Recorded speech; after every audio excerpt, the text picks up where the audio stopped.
So there was this single-player reveal yesterday for Doom 2016, and it was an hour long, and it had a lot of footage in it, and because people at this point will start asking me what I thought about it if I don't make a video about it, I figured I would make a video about it. I'll be upfront immediately and say that it looked okay. It looked okay. I like the level design looks really good. And the fact that it's no longer just a bunch of yellow shit is great. Like it looks much better visually. I think that the single player looks better than the multiplayer, which is good. But it just highlights how strange it is that they've waited until less than a month before release to start showing it. Like, yeah, we had the E3 presentation and the 30 seconds of footage at Conan, but this was the first real presentation of a single player. And I'll keep going with the good stuff first. Like I said, I like the visual design a lot. I like the level design a lot. I have started to like some of the new demon designs, some of the redesigned demons. I actually kind of do like the Mancubus now. They also had a Siren Mancubus, which was okay. I do like that, you can sort of modify the weapons bigger and bigger and bigger. I like that in Wolfenstein: The New Order, and I like that they're keeping that. I think that's really cool.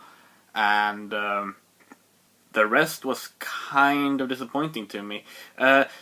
Now, I should point out that one of my biggest issues with the presentation wasn't actually the game itself. It was the people hosting the presentation, because things they said just aggravated me so much, because it was either just completely there was so much misinformation, like the idea that Doom 2016 is the first Doom game to have jumping in it, and no it's not. Doom 3 exists, and that's the thing, they keep pretending like Doom 3 doesn't exist, and I don't understand why. And I know there are people who don't like Doom 3, but it was critically acclaimed. It sold great. It even got a re-release that also sold great. There's no reason for people to pretend Doom 3 doesn't exist. It doesn't make any sense. But they are. And they went further with it. They kept referring to Doom 1 and Doom 2. Even things like oh yeah, you go to hell, just like in Doom 1 and Doom 2. I'm like, yeah, and Doom 3. Why do you keep, it's one thing if they say, the original Doom. Fine. But when you start specifying, in Doom 1 and Doom 2, and then leave out 3, even when it matches 3, that's just... Why are you doing that? Why are you pretending this game, which we can buy still on Steam in multiple versions, that is still being played by people today, why are you pretending this game doesn't exist? It bugs me so much. But that was the presenters. There were 2 developers from id, one who played, one who commented, and then it was this Twitch person who I don't know who they were. They were new to Doom, so I'm not sure why they presented a Doom live stream, but okay, good for them. I don't remember their name. So the less good things.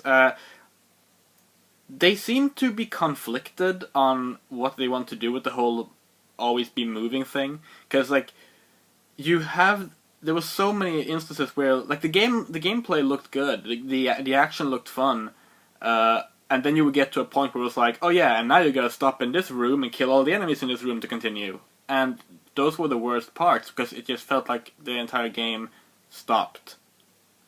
And I don't know, I get they want to show off climbing around and using the environment and all, but you can do that for the extra exploration. I don't like when games stop you dead in your tracks and go kill everything to continue. It's fine once in a while, but it gets really annoying in the long run. And this game was doing that. Actually, another thing I really liked the map in the game. They used the Metroid Prime style map, but that's really cool. They have a bunch of level up things. You can level up your armor, you can level up your abilities, you can get demon runes that work like perks from Call of Duty, and stuff like this. And I don't know, it just felt very tacked on in the way they showed it. Maybe it will feel better in the final product, I don't know. But it felt very tacked on in the game, and that was odd. and I'm not sure how I feel about that.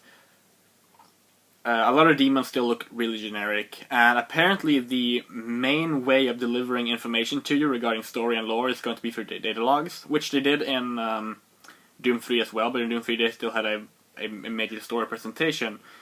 And people like to pretend Doom doesn't have a story, but like I've pointed out many times, there's a lot of story in the original Doom and in Doom 2 that people just seem to ignore. Like, you read the manual and there's like, in Doom 1 there's a large page of an introduction, even explaining why you're not on Earth, and it's like, it goes into real detail. I read that out loud on my Doom 1 Let's Play and Countdown to Doom last year. And they did that for Doom 2 as well, and then they had the mid-episode crawls of text. Like, they did set up a universe. They didn't focus on stopping the game to tell a story like Doom 3 did sometimes. But like, there still was a focus on story. Like, it just didn't get away with the game. And it seems like they want to do that with this game.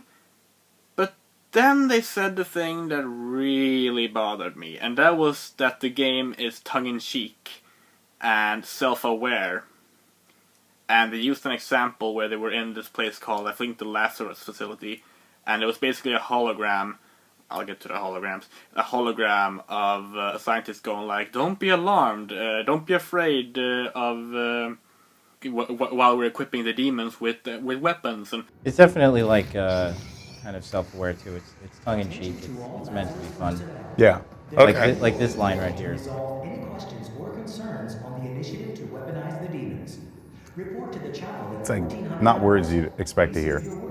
it felt like a parody of Doom, which you don't need to do, because there's when something doesn't work anymore in terms of tone and you start making fun of it in self-aware ways, that works if a historical context has changed. The historical context on demons are invading us hasn't changed because demons haven't invaded us and they won't. Like, there's no reason you can't take a demon invasion seriously, and I don't know why they're doing this tongue-in-cheek thing. But they revealed that there's a villain. They said it was the first a villain in the game, in a new Doom game that you will see throughout the story. Once again, ignoring Dr. Malcolm Betruger and ignoring Doom 3. But it's a female scientist. I don't remember her name. It was something on P. I can't remember exactly what it was. Maybe an R, P or R. But I'm looking forward to seeing what her thing is about. Like, I feel like this is stuff we should have been shown, like, at least last fall. Like, if the story details we got yesterday we got that a long time ago and it started filling out things leading up to now, I would have felt much more secure in Doom's single player portion. But now it's all like they're pushing all this content on us. Well, not even that much content, but they're pushing all this information on us like last minute, and it's like, I don't know. It feels like they're ashamed they're the single player, especially when they learn that it's a tongue-in-cheek, self-aware, haha, Doom is so silly, right? Kind of thing. Which I'm hoping the writing isn't that way all the time. I really hope not, because I don't feel like that's what I want out of Doom.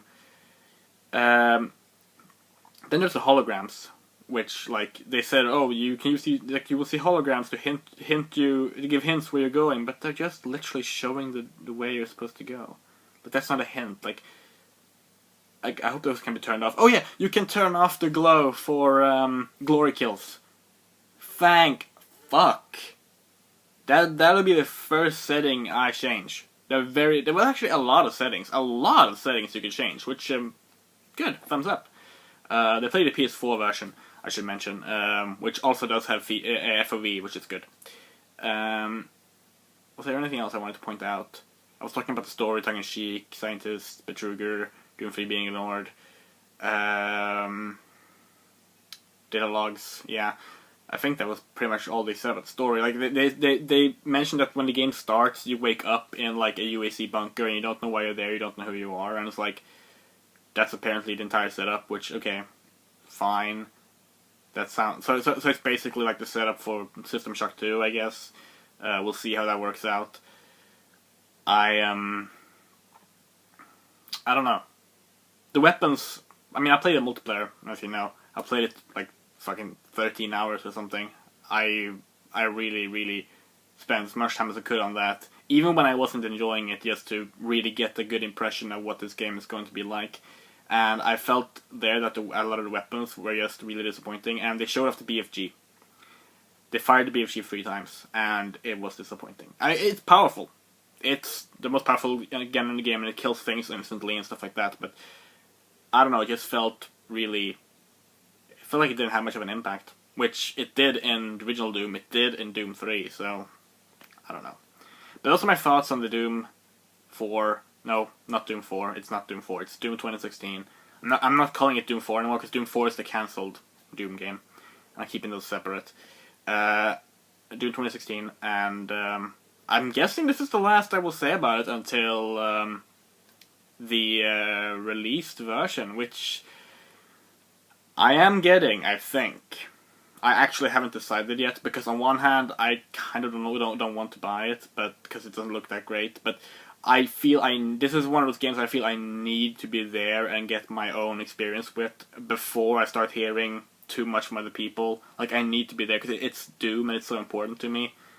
Like, I've been playing it since fucking 1995, so yeah, I don't know. That's my thoughts on this single player Doom thingy majig. I thought it was okay. It looked better than anything they've shown prior for the game, and maybe... Oh, this is going to be 13 to 15 hours long on the first average playthrough, so we'll see how true that is. But it was the most promising thing they've shown since E3 2014, when they had a teaser trailer. Which wasn't tongue-in-cheek, by the way. That one gave me hope.